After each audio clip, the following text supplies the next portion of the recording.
ఈరోజు రాష్ట్రంలో ఎమర్జెన్సీ తరహా పరిస్థితులు ఈరోజు రాష్ట్రంలో నెలకొని ఉన్నాయి అని చెప్పడానికి రాష్ట్రంలో జరుగుతా ఉన్న అనేక ఘటనలన్నీ కూడా ఇవాళ రాష్ట్రంలో ఉన్న ఎమర్జెన్సీ పరిస్థితులను కంటికి కనపడేట్టుగా చూపిస్తాయి. ఆశ్చర్యం కలిగించే విషయాలు నేను అడుగుతా ఉన్నాను. ఇదే చంద్రబాబు నాయుడు గారి ప్రభుత్వాన్ని అడుగుతా ఉన్నాను, చంద్రబాబు నాయుడుని అడుగుతా ఉన్నాను.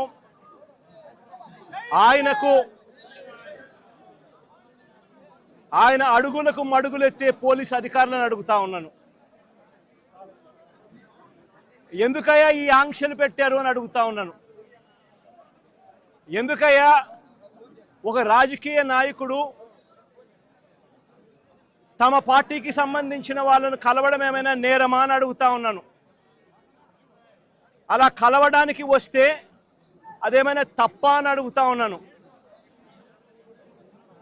ఎందుకు ఆంక్షలు పెడతా ఉన్నారు అని అడుగుతా ఉన్నాను.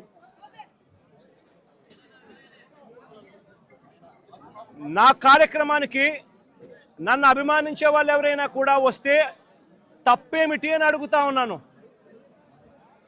వాళ్ళను రానివ్వకుండా ఏకంగా రోడ్లన్నీ తోవారు. సందులు బొందులు ఎక్కడి నుంచి అయితే బండ్లు వస్తాయని అనుకుంటున్నారో, టూ వీలర్స్ వస్తాయని అనుకుంటున్నారో, రాకుండా చేసేందుకు ఏకంగా రోడ్లను తోవిన అధ్వానమైన పరిస్థితి బహుశా ప్రపంచ చరిత్రలో ఏ రాజకీయ పార్టీకి ఉండదేమో, ఒక చంద్రబాబు నాయుడు గారి పార్టీకి తప్ప. నిజంగా ఒక ప్రతిపక్ష నాయకుడిని చూసి చంద్రబాబు నాయుడు ఇంతగా భయపడతా ఉన్నాడంటే నిజంగా చంద్రబాబు నాయుడు గారు ఎక్కడైనా బావి చూసుకొని దుంకాలి. ఒక ప్రతిపక్ష నాయకుడిని చూసి, ఒక ప్రతిపక్షాన్ని చూసి ఇంతగా భయపడి ఆయన వస్తున్నాడేమో, ఆయన వస్తూ ఉంటే అభిమానులను ఆపేదాని కోసం అని చెప్పి, ఆయన వస్తూ ఉంటే ప్రజలను ఆపేందుకోసమని రోడ్లను కూడా తవ్విన చరిత్ర ఒక చంద్రబాబు నాయుడు గారికి మాత్రమే దక్కుతుంది. ఈరోజు దాదాపుగా 2000 పైచీలకు పోలీసులు, 2000 పైచీలకు పోలీసులు, లెక్కలేనంత మంది డిఎస్పీలు, డిఐజీ ఇక్కడే తిష్టేసినాడట. కన్స్ట్రక్షన్ ప్రాజెక్ట్లో వాళ్ళు ఏదో మట్టి తీస్తే అది ప్రభుత్వానికి సంబంధం ఎట్లవుతుందండి? మీరు విజువల్ చూసారు, అది ఇక్కడ కన్స్ట్రక్షన్ జరుగుతుంది, వాళ్ళు వేరే దానికోసం మట్టి తీశారు.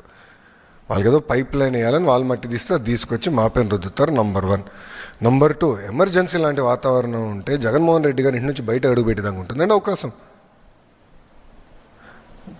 చంద్రబాబు నాయుడు గారు ప్రతిపక్షంలో ఉంటే ఇదే గేట్కి తాళుగట్టారండి, తాడుగట్టారు. రానిలే మమ్మల్ని బయటికి. ఈరోజు జగన్మోహన్ రెడ్డి గారు హాయిగా తిరుగుతున్నాడు కదా, ప్రతిపక్షంలో ఉన్న ముఖ్యమంత్రి స్థాయిలో హెలికాప్టర్స్ గిర్రని తిరుగుతున్నాడు కదా బా.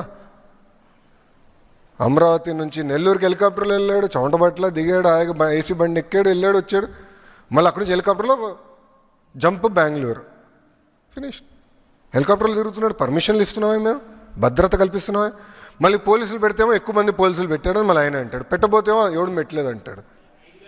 విచిత్రం ఏంటంటే, ఒక మాట చెప్తానండి. మొన్న ఒక హెలికాప్టర్లో వచ్చాడు ఆయన, దిగి వాళ్ళ మనుషులే ప్రజల్ని ఇట్టిట్టి రమ్మని వీడియోలు చూపిస్తున్నారు.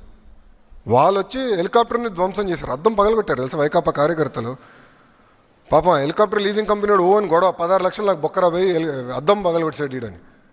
ఎంత అన్యాయం అండి. అంటే పిలుస్తున్నారు, వాళ్ళు పైలట్ చెప్పాడండి ఇన్వెస్టిగేషన్లో, ఇట్లా పిలుస్తున్నారండి, రాండి రాండి రాండి అని.